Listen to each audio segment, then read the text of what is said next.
Welcome to Usha channel. இன்றைக்கி நம்ம biryani 65 leg பீஸில் 65 செய்கிறோம். அப்புறம் காடை 65யும் செய்கிறோம். இப்போ நம்ம லெக் பீஸ் 65யோ காடையோ ஒன்றா சேர்த்து நான் 65 பண்ணுறேன். ஃபஸ்ட்டு லைட்டாக நான் எப்பயுமே ரெடிமேட் மசாலா 65 மசாலா தான் வாங்குவேன். ஆச்சியில் லைட்டாக அதில் உப்பு கம்மியாக இருக்கும், உப்பு போட்டுட்டேன் நான். இப்போ மசாலா நான் ஃபுல்லாக ஒரு பேக்கெட் நான் போட்டுக்கிறேன். நான் தனித்தனியாக நான் பண்ணுறதுக்கு அதுக்கு ஃபுல்லாகவே நான் லெக் பீஸையும் காடையும் ஒன்றாவே நான் பண்ணி பரட்டி வைக்கிறேன். நான் இது மட்டும் போதும், நான் வேறு எதுவுமே ஆட் பண்ண மாட்டேன். நான் இதுவே கரெக்டாக இருக்கும். உப்பு மட்டும் தான் கொஞ்சம் லைட்டாக கம்மியாக இருக்கும், ஆனால் லைட்டாக உப்பு மட்டும் போட்டுக்கிட்டேன். நம்ம கிட்டத்தட்ட நம்ம இதுமாதிரி பிசைகிறது மட்டும் மிக்ஸ் பண்ணுறது மட்டும் ஒரு 5 மினிட்ஸ் நம்ம ஃபுல்லாக மிக்ஸ் பண்ணால் நல்லா அந்த ஃபுல்லாக ஸ்ப்ரெட் ஆகிடும், நல்லாயிருக்கும், டேஸ்ட்டாகவும். பாருங்கள், நான் கீரி வச்சுருக்கேன், அது ஃபுல்லாக நான் ஸ்ப்ரெட் பண்ணி இது பண்ணி போடுறேன். நான் கிட்டத்தட்ட நம்ம மிக்ஸ் பண்ண பிறகு 1 ஹவர் ஊற வச்சா போதும். இப்போ நான் பிரியாணிக்கு தேவையானது கறி நான் தயிர் மசாலா பிரியாணி மசாலா எல்லாமே போட்டு இஞ்சி பூண்டு பேஸ்ட்டு, இப்போ பட்டை லவங்கம் கிராம்பு ஏலக்காய் எல்லாமே போட்டிருக்கேன். புதினா கொத்தமல்லி அரிஞ்சு வச்சுருக்கிறேன். நான் இப்போ வெங்காய தக்காளி, அரிசி பாஸ்மதி அரிசி 1 கிலோ நான் எடுத்துருக்கிறேன். 1 கிலோவுக்கு நான் தேவையானது எல்லாமே பண்ணியிருக்கிறேன். இப்போ நான் தேவையான அளவு எண்ணெய் ஊற்றிருக்கேன். எண்ணெய் ஊற்றிட்ட பிறகு நம்ம அந்த பட்டை கிராம்பு ஏலக்காய் அந்த அன்னாச்சி பூ எல்லாமே போட்டிருக்கோம். சோம்பு போடுவேன் நான். சோம்பு போட்டால் நல்லாயிருக்கும். அது நல்லா வதங்கிட்டோன்னே ஆனியன் நான் போட்டுற பாருங்க. ஆனியன் மட்டும் நம்ம நல்லா வதக்கணும். ஆனியன் எவ்வளோ நம்ம நல்லா வதக்குறோமோ பிரியாணி நம்மளுக்கு நல்லா டேஸ்ட்டாக வரும். பாருங்கள், நான் ஆனியன் வதக்கிட்டு நான் காட்டுறேன். பாருங்கள் ஃபுல்லாக பாருங்கள் நல்லா வதங்கிடுச்சா. இன்னும் கூட கொஞ்சம் வதங்கணும். நான் இப்போ இஞ்சி பூண்டு பேஸ்ட்டு போட்டுருவேன். போட்டும் இன்னும் கொஞ்சம் நேரம் நான் வதக்குனேன்னா நல்லா ஆனியன் வதங்கிடும். இப்போ நான் பாருங்கள் இஞ்சி பூண்டு பேஸ்ட்டு போட்டுருவேன். நம்ம ஒருத்தவங்க தக்காளியும் வதக்கிட்ட பிறகு இஞ்சி பூண்டு பேஸ்ட் போடுவாங்க. அப்படி போடாமல் நீங்கள் வெங்காயம் வதக்கிட்ட பிறகு நீங்கள் போட்டிங்கன்னா பிரியாணி இன்னும் டேஸ்ட்டாக இருக்குது. நீங்கள் இப்படி ட்ரை பண்ணி பாருங்கள். நல்லா அந்த இஞ்சி பூண்டு வாசனை ஃபுல்லாக போகிற வரைக்கும் நீங்கள் நல்லா வதக்கிட்டிங்கன்னா அதுக்கப்புறம் நீங்கள் தக்காளி போட்டுட்டு நீங்கள் பண்ணுங்கள், நல்லாயிருக்கும் டேஸ்ட்டாக.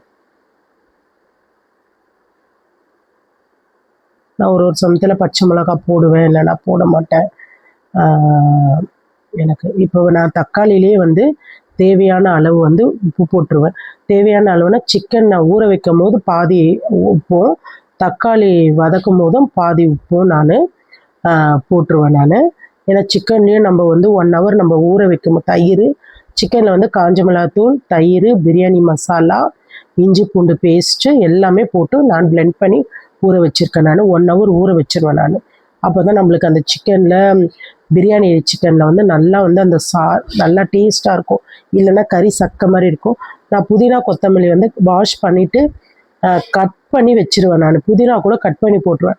இல்லைன்னா பசங்க எடுத்து எல்லாத்தையும் தூக்கி போட்டுருவாங்க. பெருசாக புதினா இருந்துச்சுன்னா எடுத்து ஊற வச்சுருவாங்க. அதனால் நல்லா பொடிசாக நான் கட் பண்ணி இது பண்ணிவிடுவேன்.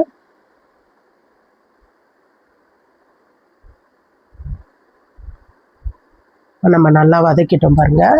புதினாவும் கொத்தமல்லியும் நல்லா போட்டு வதக்கிட்டோம். இதுக்கப்புறம் நம்ம மிக்ஸ் பண்ணி வச்ச அந்த கறி மிக்ஸ் இருக்குல்ல தயிர் எல்லாமே அதை நம்ம போடுவோம். நம்ம பாருங்கள் நல்லா வதக்கிட்ட பாருங்கள். இப்போ பாருங்கள் அந்த மிக்ஸ் பண்ணி நம்ம வச்சதை நம்ம இப்போ போடுறோம் பாருங்கள்.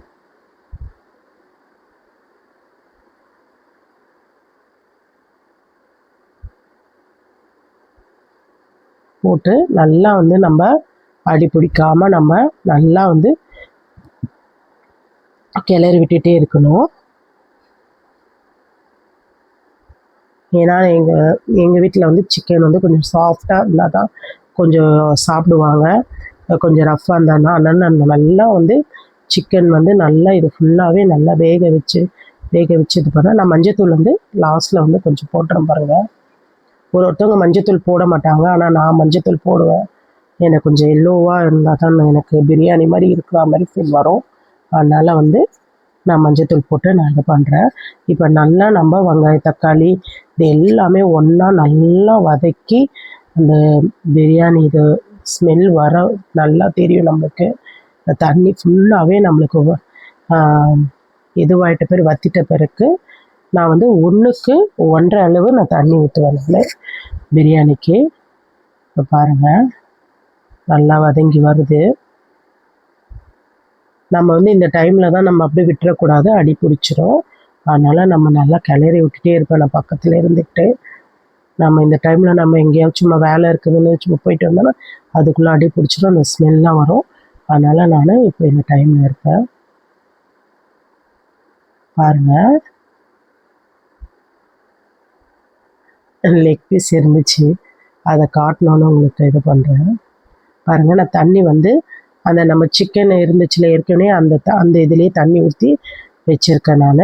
1க்கு 1.5ன்னு நான் 1 கிலோ எடுத்தேன் நான். எங்கள் வீட்டு ஆளாக்கில் 2 வரும் நான். அதனால் 3 ஆளாக்கு நான் தண்ணி வந்து எடுத்து நான் ஊற்றிருக்கேன். நான் அளந்து எல்லாமே நான் வச்சுருவேன் நான் ரெடியாக. லெமன் வந்து ஜூஸ் எடுத்து வச்சுருக்கேன்.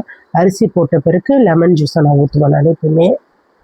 இப்போ மூடி வச்சுட்டு கொதிச்சோடனே நான் காட்டுறேன் பாருங்கள். கொதிச்சிடுச்சு.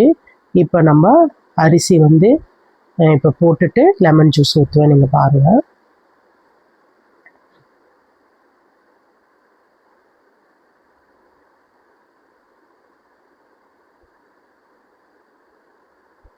நான் 1 கிலோ போட்டேன்னா மதியானம் சாப்பிட்ருவோம், நைட்டும் வந்து வச்சு சாப்பிட்ருவோம். நாங்கள் 2 வேளையும் நாங்கள் சாப்பிட்ருவோம். 4 பேர் இருக்கிறோம். அதனால் 1 கிலோ போட்டோன்னா எங்களுக்கு கரெக்டாக இருக்கும். 1 கிலோவுக்கு 1 கிலோ சிக்கன் வாங்கிட்டு வருவார் எங்கள் வீட்டுக்காரு. அது இல்லாமல் பசங்க வந்து எல்லாமே வீட்டில் கடையிலேருந்து கேட்டாங்க. அதனால் அம்மா வீட்டில் செஞ்சு கொடுப்பாங்கன்னு உங்களுக்கு காடை, லெக் பீஸ் எல்லாமே வேணும்னு எல்லாமே வாங்கிட்டு வந்து கொடுத்துட்டாரு. அன்றைக்கி திருப்தியாக வச்சு சாப்பிட்டாங்க பசங்க.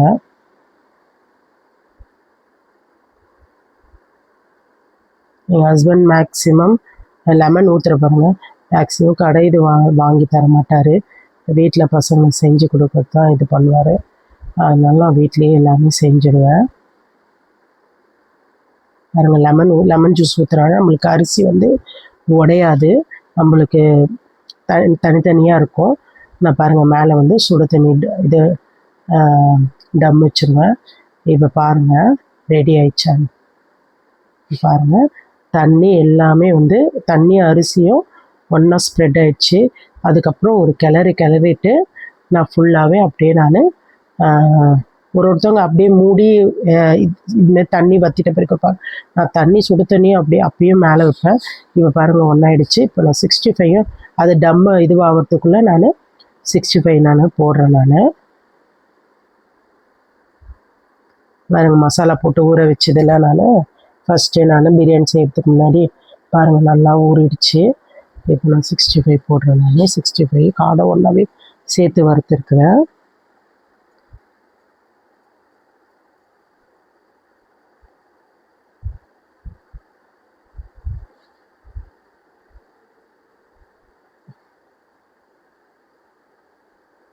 இப்போ பாருங்கள் 65 நான் வறுக்கிறேன்.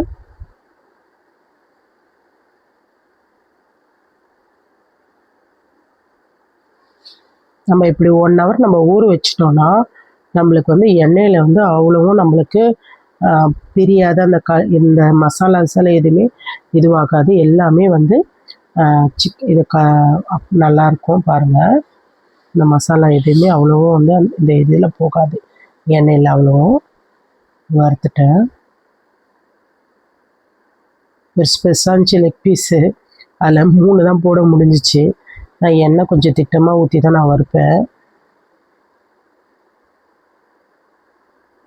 இப்போ பாருங்கள் அடுத்தது வந்து காடை போடுவேன்.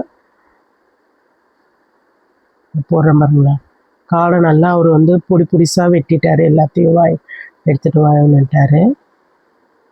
ஒரு காடையை நாலாக வெட்டியிருக்காருன்னு நினைக்கிறேன்.